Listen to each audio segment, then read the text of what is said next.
The galaxy was old, older than most species could understand. Empires had risen and fallen across 1,000 star systems, and through all those ages, one rule remained constant. No species shall enter human space.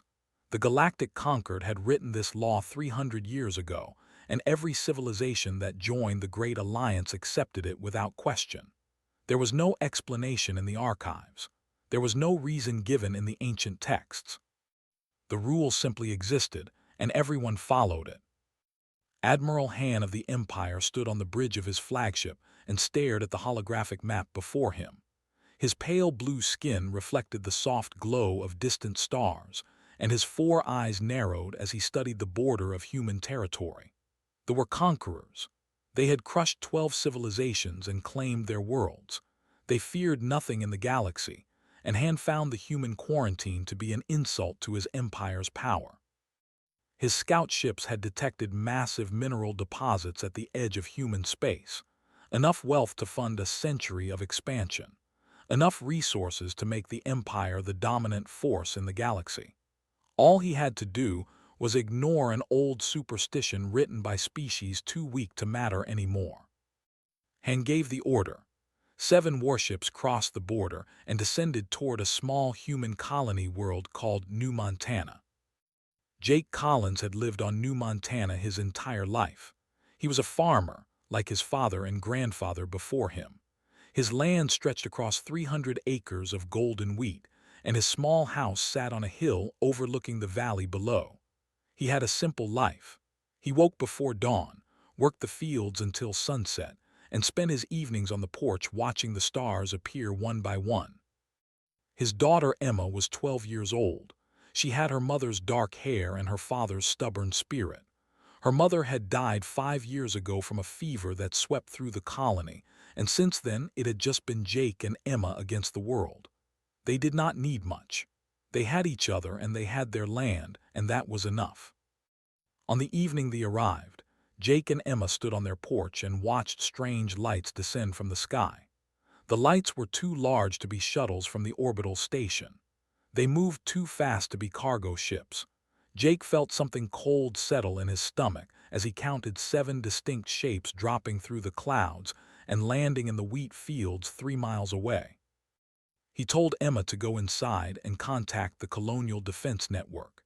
His voice was calm, but his hands were steady as he reached for the rifle hanging beside the door.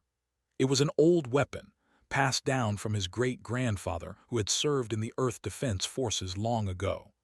Jake had never fired it at anything more dangerous than a wild dog threatening his livestock. Emma grabbed his arm and asked him not to go. Her eyes were wide with fear, but Jake knelt down and looked at her with the same steady gaze his own father had given him years ago. He told her that someone had to see what was happening. He told her to make the call and then hide in the basement until help arrived.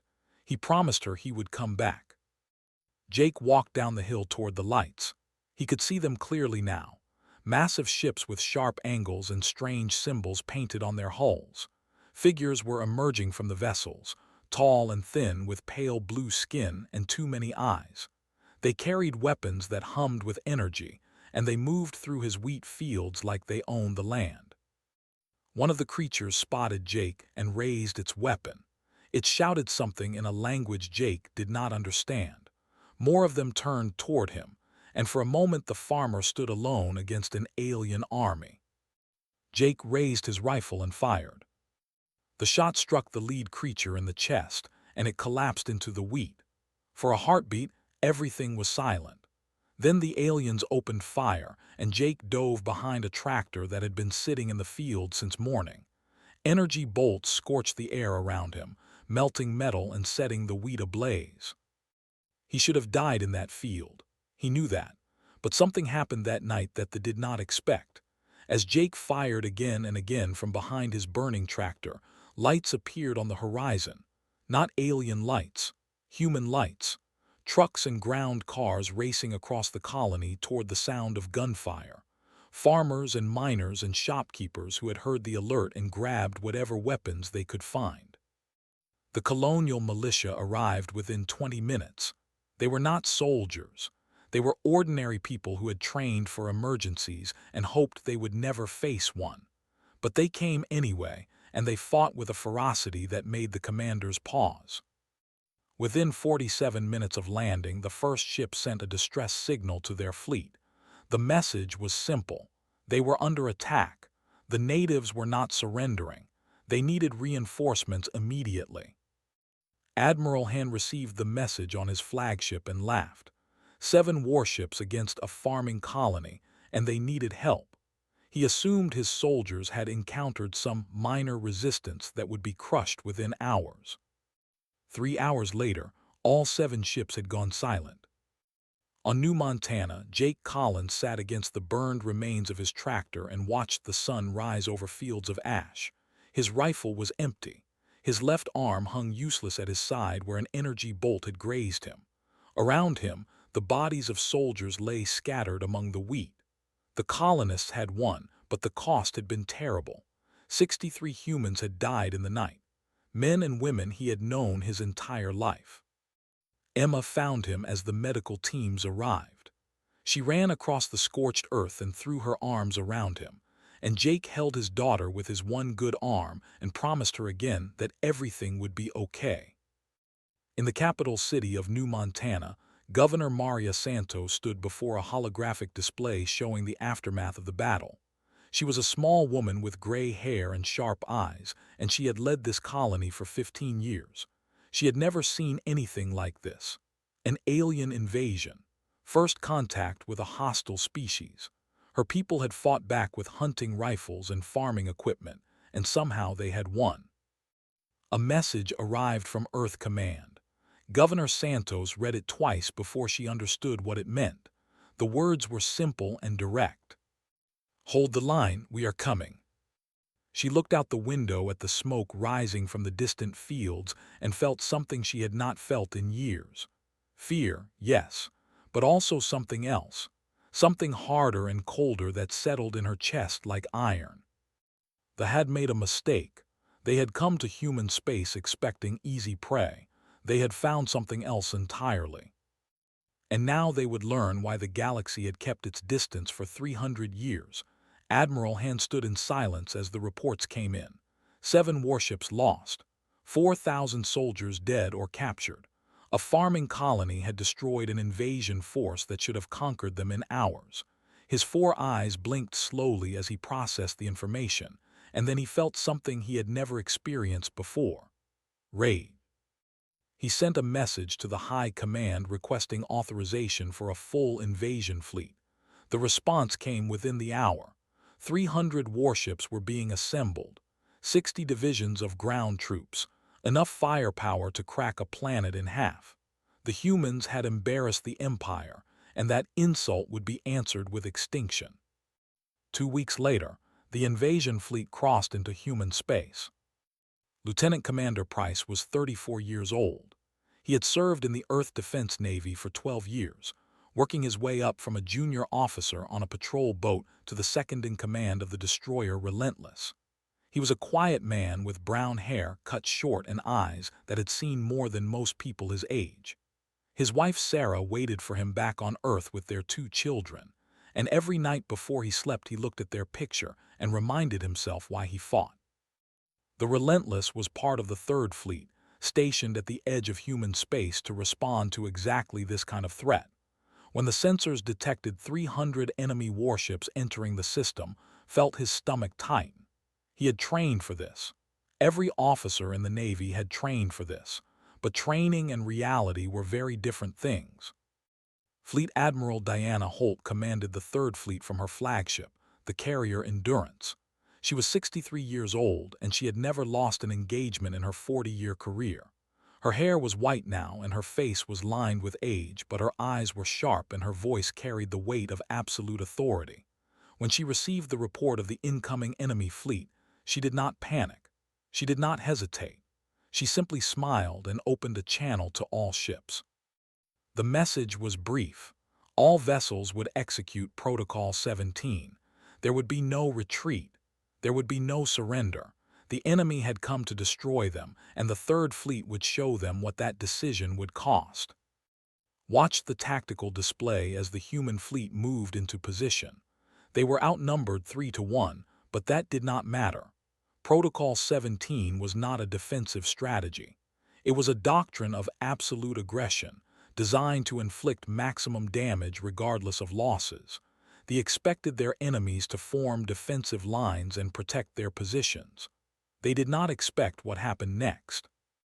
The human ships accelerated to speeds that should have killed their crews. They performed maneuvers that the laws of physics as most species understood them. Human bodies could withstand gravitational forces that would liquefy the internal organs of almost any other sentient being in the galaxy. It was not courage or technology that gave them this advantage. It was biology. Evolution had built humans tough, and centuries of genetic enhancement had made them tougher still. Gripped his console as the relentless dove toward the enemy formation. The G-forces pressed against his chest like a weight, but he had trained for this pressure his entire career. Around him, his crew worked with calm efficiency, tracking targets and coordinating fire with the precision of a machine. The first ship exploded 3 minutes into the engagement, then another, then 5 more. The enemy fleet had expected a desperate defense from a weaker force. Instead, they found themselves being torn apart by ships that moved like predators and struck like lightning. On the ground, the story was the same. The landed 60 divisions on New Montana, expecting to crush any remaining resistance within days. What they found instead was a population that refused to break. Farmers who had lost their homes in the first attack now fought alongside professional soldiers. Miners used explosives meant for clearing rock to destroy enemy armor. Teachers organized supply lines while doctors worked in makeshift hospitals that moved constantly to avoid enemy detection.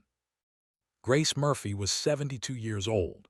She had lived on New Montana for 50 years, raised 3 children, and buried 2 husbands.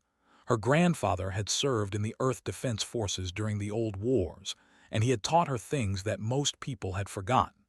How to build explosives from farming chemicals. How to disable military vehicles with simple tools. How to fight when everything seemed lost. When the armor column rolled through her village, Grace was waiting for them. She had spent 2 days preparing, using knowledge that had been passed down through her family for generations. The explosives were hidden beneath the main road, connected to a simple trigger she held in her wrinkled hands. She waited until the lead vehicle was directly over the first charge. Then she pressed the button. The explosion destroyed 4 armored transports and blocked the road with burning wreckage. The remaining vehicles stopped, their crews confused and frightened by the sudden attack. Grace did not give them time to recover. She triggered the second set of charges, then the third, and within 3 minutes the entire column was destroyed. She walked through the smoke afterward, checking each vehicle to make sure nothing was left alive. Her hands were steady. Her heart was calm. She had done what needed to be done, just as her grandfather had taught her. In space, Admiral Han watched his invasion crumble. His ships were being destroyed faster than he could coordinate a response. The human vessels seemed to know exactly where his fleet was weakest, striking with surgical precision before vanishing back into the chaos of battle. He had expected a primitive species fighting with outdated technology. He had found something else entirely. He gave the order to retreat. The fleet turned and ran. They abandoned their ground forces, leaving 60 divisions to die on a world they had tried to conquer. Only 89 ships escaped the system, limping back toward space with damaged engines and shattered crews. Admiral Holt watched them go from the bridge of the Endurance. Her fleet had lost 40% of its ships. Thousands of good men and women had died in the battle, but they had won. They had faced an enemy 3 times their size, and they had won. She opened a channel and broadcast a message on all frequencies. Her voice was calm and steady as she spoke words that would echo across the galaxy. Your emperor sent you to die. Go home and tell him what awaits if he tries again. On New Montana, Jake Collins stood in what remained of his wheat fields and watched the sky. The enemy ships were gone. The ground forces were being rounded up by colonial militia and professional soldiers working side by side. His daughter Emma stood beside him, holding his hand as they watched the smoke clear. He did not feel like a hero. He felt tired and sad and grateful all at the same time. So many people had died. So many families had been destroyed, but they had survived. They had fought back against an empire that wanted to erase them from existence, and they had won. Governor Maria Santos addressed the colony that evening. She thanked the soldiers and the militia and the ordinary citizens who had picked up weapons and fought for their homes. She promised them that New Montana would be rebuilt. The dead would be honored, and if anyone ever threatened them again, they would receive the same answer. Across the galaxy, the Galactic Concord received reports of the battle. Species that had laughed at the human quarantine now fell silent. They had sent 300 warships against a single colony world, and they had been destroyed. The ancient fear returned. The memory of why the quarantine existed stirred in the archives of 100 civilizations. And in the quiet halls of the Concord Council, delegates began to whisper a question that had not been asked in 3 centuries. What exactly had their ancestors been so afraid of the Galactic Concord had maintained peace among its member species for over 500 years? It was a council of diplomats and scholars, merchants and philosophers, representing civilizations from across the known universe. They gathered in a great hall on the neutral world of Terminus Prime, beneath a dome of crystal that showed the stars in all their ancient glory. Today, that hall was filled with fear.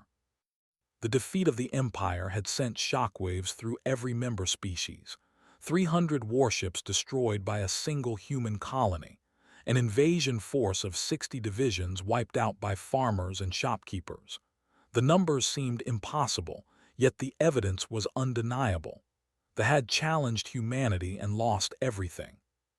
High Chancellor of the species called the emergency session to order. His voice was deep and carried the weight of centuries, for they lived far longer than most beings in the galaxy. He had served on the council for 300 years, and in all that time he had never seen his colleagues so afraid.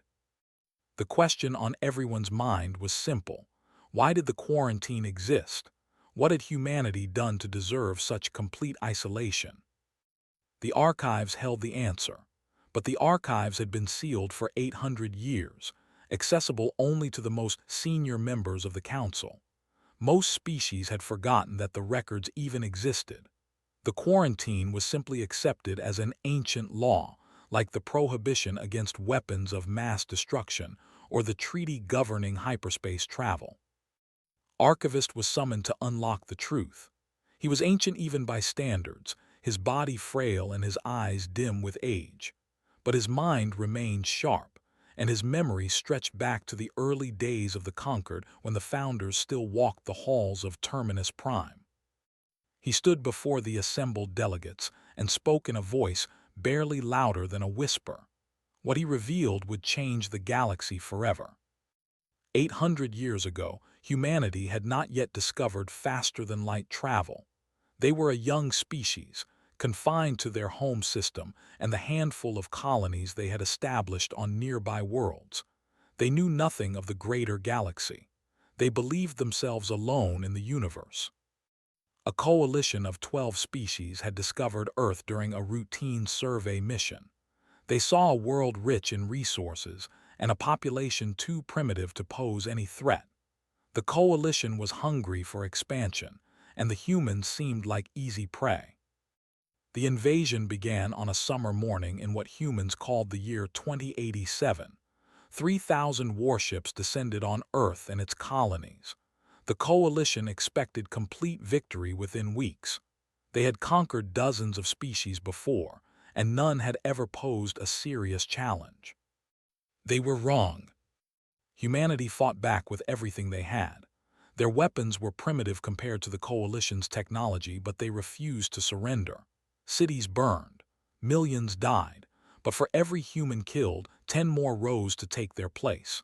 They built weapons from scraps of destroyed enemy vessels. They learned to pilot captured ships within days. They turned every defeat into a lesson and every lesson into a weapon. The war lasted 40 years. Paused and let the silence fill the hall. The delegates stared at him with expressions of disbelief. 40 years was an eternity in galactic warfare. Most conflicts ended within months. The idea that a primitive species could resist a coalition of 12 advanced civilizations for 4 decades seemed impossible. But the humans had done more than resist. They had won. One by one, the coalition species fell. The humans did not simply defend their territory. They pursued their enemies across the stars, learning hyperspace travel from captured vessels and improving the technology beyond what the original builders had imagined. They struck at supply lines and military bases. They destroyed shipyards and weapons factories. They showed no mercy to those who had shown none to them. The final species to fall was the leaders of the original coalition. There was the last to be conquered, and by the time the human fleet arrived in orbit, they had already begun to beg for peace. The human general who accepted their surrender was named Samuel. He was 67 years old, a man who had spent his entire adult life fighting a war he had not started. His wife and children had died in the first wave of attacks. His had been reduced to ashes. He had every reason to destroy them completely, to wipe their species from existence as they had tried to do to humanity. Instead, he offered them a choice. Activated a holographic display, and the image of Samuel appeared before the council. He was a tall man with gray hair and eyes that had seen too much death. His voice was calm and measured as he spoke to the defeated coalition. "You came to our home, you killed our families, you burned our cities.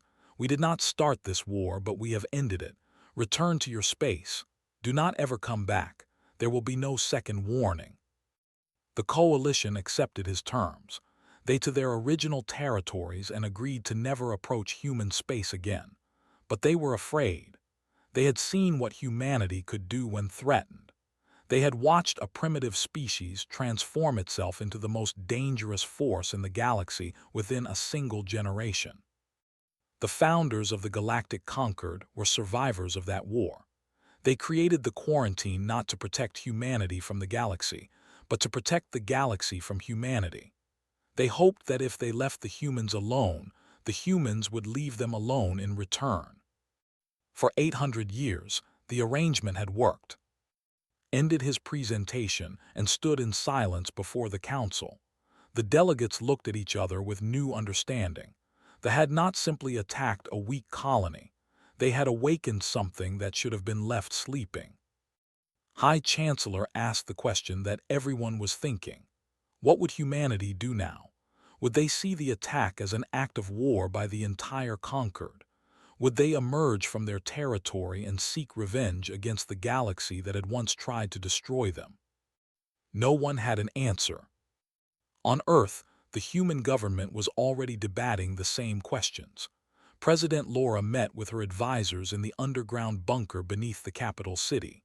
The reports from New Montana were devastating. Thousands dead, entire regions destroyed. An alien empire had attacked without warning or provocation. Some of her advisors wanted immediate retaliation. They had committed an act of war, and they should be made to pay. Others argued for caution. Humanity had changed in the 8 centuries since the First War. They had built a civilization based on peace and exploration. They did not want to become the conquerors their ancestors had feared. President listened to both sides and made her decision. They would defend their territory against any further attacks. They would demand justice from the Galactic Concord for the unprovoked invasion. But they would not seek revenge. They would not become the monsters that the galaxy expected them to be. The message was sent to the Concord Council the following day. It was brief and direct. "We did not start this conflict. We will not escalate it, but we will defend our people against any threat. If the Empire attacks again, we will respond with overwhelming force. This is not a warning. It is a promise." The Council received the message with relief. The humans were not seeking war. They wanted peace just as they had for 800 years, but they had other plans. Emperor of the Empire had been humiliated by the defeat of his fleet. His admiral had failed. His soldiers had died. His empire had been mocked by species that had once feared it. He would not accept this insult. He would assemble the largest military force in history. He would travel to human space himself and watch as their worlds burned. And this time, there would be no survivors. Emperor stood before the assembled might of the Empire and felt pride burning in his chest. 4,000 warships filled the void around him, their engines humming with power and their weapons charged for destruction. 60 million soldiers waited in transport vessels, eager to avenge their fallen brothers. This was the largest military force ever assembled in history, and it existed for one purpose alone: the complete annihilation of humanity. The Emperor had ignored the warnings from the Galactic Concord. He had dismissed the ancient records as propaganda designed to keep weaker species in line. The humans had won a single battle through luck and surprise. They would not win again. Not against 4,000 ships. Not against 60 million soldiers. Not against the full fury of an empire that had never known defeat. On Earth, Secretary of Defense Marshall received the intelligence reports with grim acceptance. They were coming. Not with 300 ships this time, but with 4,000. Not for conquest, but for extinction. The enemy fleet would arrive in human space within 2 weeks, and when it came, it would burn everything in its path. President convened an emergency meeting in the war room beneath the Capitol. The Joint Chiefs of Staff sat around a long table covered with holographic displays showing troop deployments, fleet positions, and strategic projections. Fleet Admiral Diana Holt attended via hologram from her repaired flagship, her white hair glowing in the blue light of the projection. The situation was clear. The Third Fleet had been badly damaged in the first battle. Reinforcements were being assembled from across human space, but they would still be outnumbered 4-1. They had weapons capable of cracking planets. If they reached Earth, the war would be over. Admiral Holt spoke first. She outlined a defensive strategy that would slow the enemy advance and buy time for evacuations. But she was honest about their chances. Against 4,000 ships, even human resilience might not be enough. Secretary Marshall listened in silence. Then he asked a question that made everyone in the room go still. What about Project Achilles? The room fell silent. Project Achilles was humanity's deepest secret, a contingency plan developed 2 centuries ago against exactly this kind of threat. It was not a defensive weapon. It was not designed to protect human worlds. It was designed to ensure that if humanity fell, their enemies would fall with them. Deep beneath the lunar surface, in a facility that officially did not exist, technician Amy monitored the activation sequence with steady hands. She was 28 years old, with red hair cut short and eyes that had been trained to show nothing. She had worked in this facility for 5 years, maintaining systems that she hoped would never be used. Today, her hope had run out. Project Achilles was a network of automated warships hidden throughout the galaxy. They had been placed over 2 centuries, disguised as asteroids and debris, waiting for a signal that would wake them from their long sleep. Each ship carried weapons capable of destroying entire star systems. Together, they represented enough firepower to end civilization itself. If humanity was going to die, they would not die alone. Amy entered the final authorization codes and watched as thousands of status indicators turned green across her display. The network was active. The ships were waking. All they needed now was the order to strike. President received confirmation that Project Achilles was ready.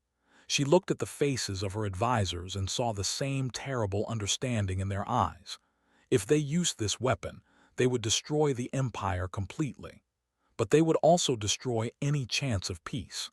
The galaxy would know what humanity was capable of, and they would never trust humans again. She made her decision. Project Achilles would remain on standby.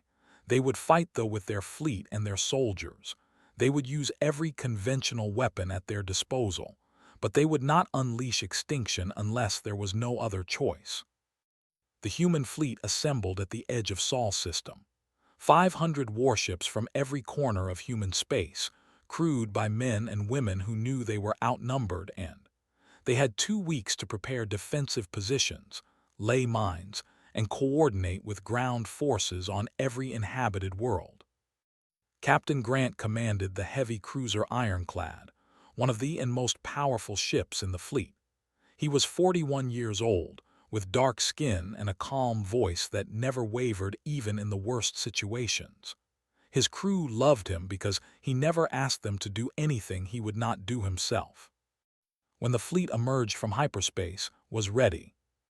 The enemy came like a wave of destruction. 4,000 ships spread across the void in a formation designed to overwhelm any defense. Emperor broadcast a message on all frequencies, demanding humanity's unconditional surrender. His voice was filled with arrogance and contempt. No one responded. The battle began with a human strike that they did not expect. Admiral Holt had positioned her fleet behind a field of debris that masked their true numbers. When the enemy advanced, the human ships emerged from hiding and struck at the flanks with devastating precision. Captain Grant pushed the Ironclad to speeds that should have torn the ship apart. He executed maneuvers that his vessel was theoretically incapable of performing, trusting his crew to keep the engines running and his weapons firing. In his first engagement, he destroyed 14 enemy ships before falling back to regroup. The battle raged for 6 days across 3 star systems. The humans fought with everything they had. They used tactics that no other species in the galaxy had ever attempted. They sacrificed ships to protect civilian transports. They flew directly into enemy formations and detonated their reactors to take as many enemies with them as possible. They refused to break, refused to surrender, refused to accept that defeat was possible. On the 4th day, Admiral Holt was wounded when her flagship took a direct hit to the bridge. She refused to leave her post, commanding the fleet from a backup station with blood running down her face and fire burning in her eyes. On the 5th day, they attempted a direct assault on Earth itself. They broke through the human defensive line and sent 100 ships toward the President gave the order to evacuate the capital and prepare for orbital bombardment. But the evacuation was never completed. The human defense stations around Earth opened fire with weapons that had never been used before. Orbital cannons powered by the planet's own core released beams of energy that cut through shields like paper. Automated defense platforms launched swarms of missiles that tracked enemy ships with perfect accuracy. The 100 vessels were destroyed within an hour. On the 6th day, the fleet broke. Emperor watched in disbelief as his magnificent armada was torn apart by a species he had dismissed as primitive. His commanders were dead. His flagship was damaged. His soldiers were dying by the millions. He gave the order to retreat, his voice hollow with shock. Only 300 ships escaped. The rest were destroyed or captured. 60 million soldiers had come to conquer humanity. Less than 1 million would return home. Admiral Holt, her wound bandaged and her uniform stained with blood, broadcast a final message as the enemy fled. Your emperor sent you to die. Go home and tell him what awaits if he tries again. On the lunar facility, Amy watched the battle's end with tears in her eyes. Project Achilles had not been needed. Humanity had won through courage and sacrifice and sheer stubborn refusal to accept defeat. She deactivated the network and watched the status indicators fade to black. In the war room beneath Earth's capital, President sat in silence as reports of victory flooded in. 40% of the human fleet was gone. Hundreds of thousands had died, but they had survived. They had faced an enemy determined to erase them from existence, and they had won. She looked at her advisors and spoke words that would define the next chapter of human history. Contact the Galactic Concord.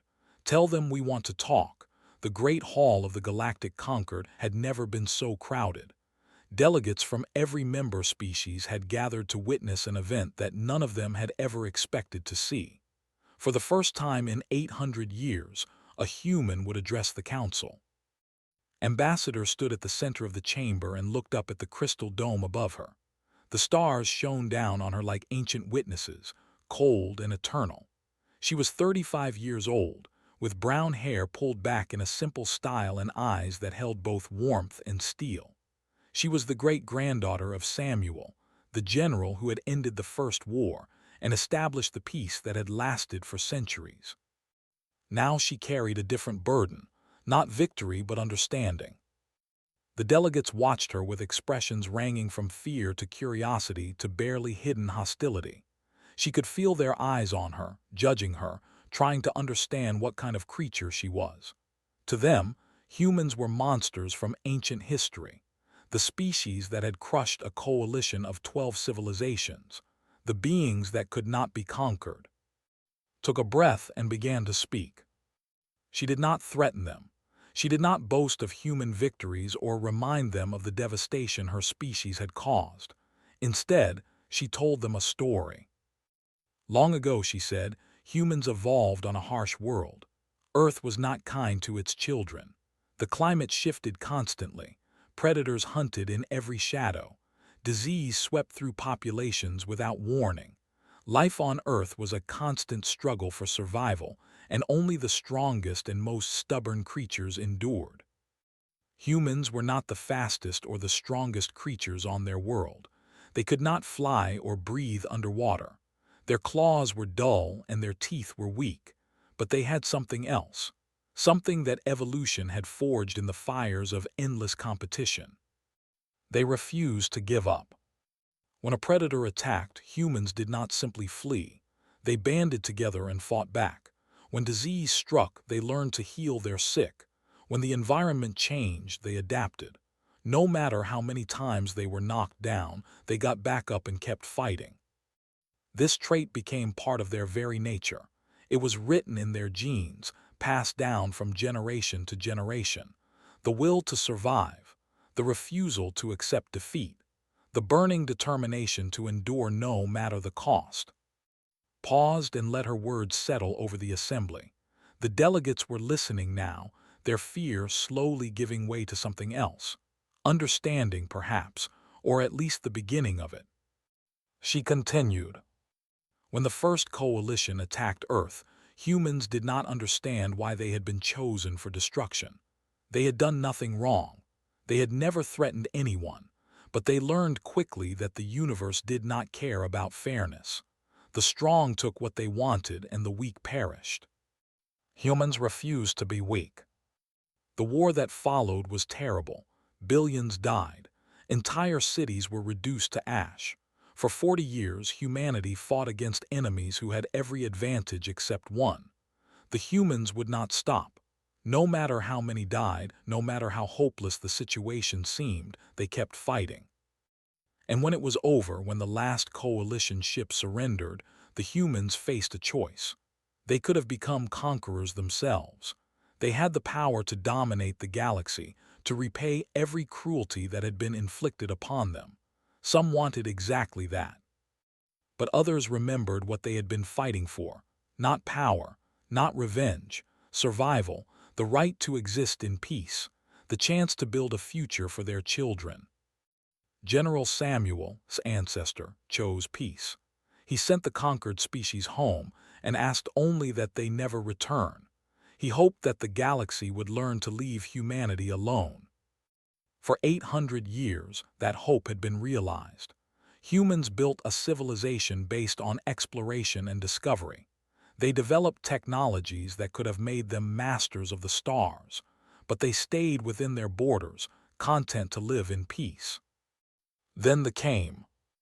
Voice grew quiet as she spoke of the attack on New Montana, the farmers and shopkeepers who had picked up weapons to defend their homes, the soldiers who had died protecting civilians they had never met, the families torn apart by an invasion that should never have happened.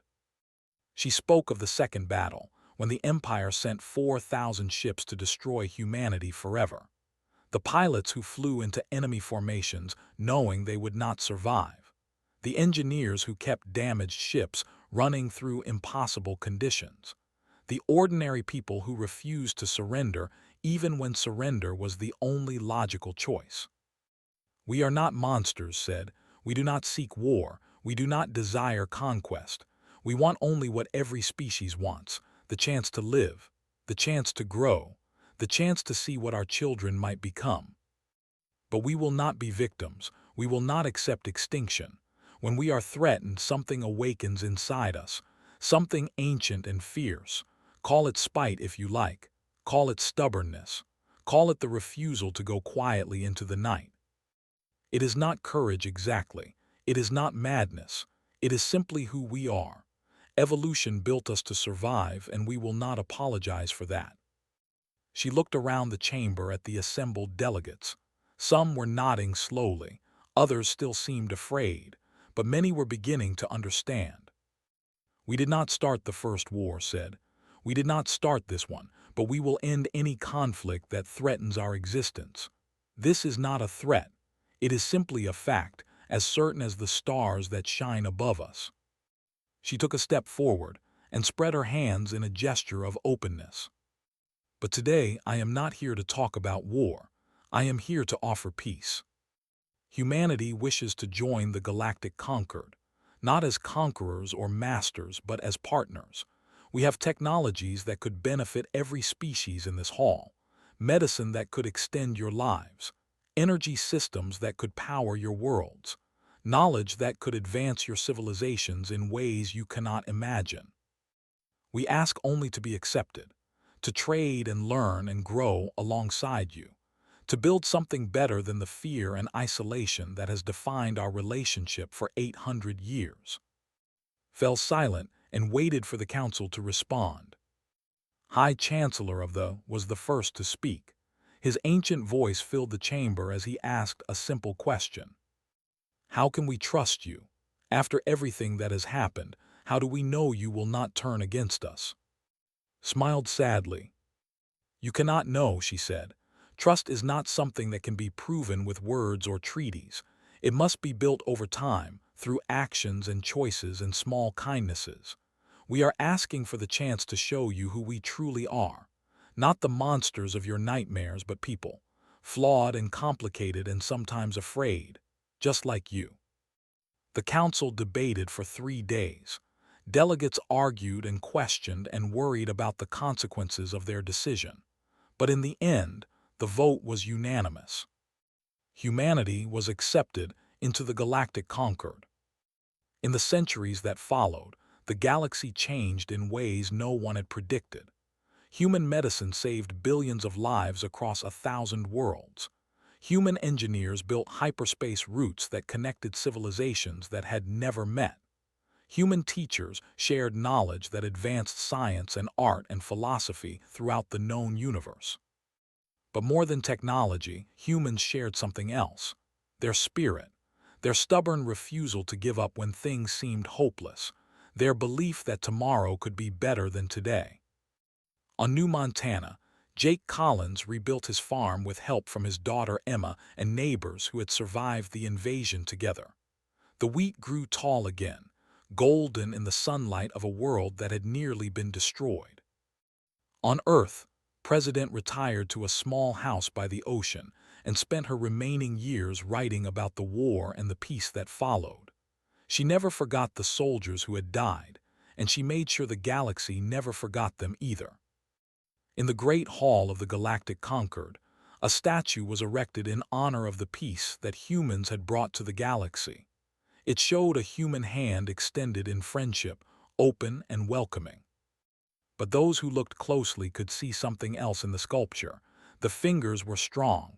The muscles were tense. This was a hand that could shake yours in greeting, or close into a fist if you gave it reason. The galaxy had learned its lesson. Some species were simply not meant to be conquered. Some fires could not be extinguished. Some spirits could not be broken.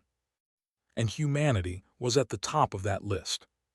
The quarantine was gone now, replaced by open borders and free exchange. Ships from 100 species traveled through human space daily, trading and learning and building relationships that would have seemed impossible a generation ago.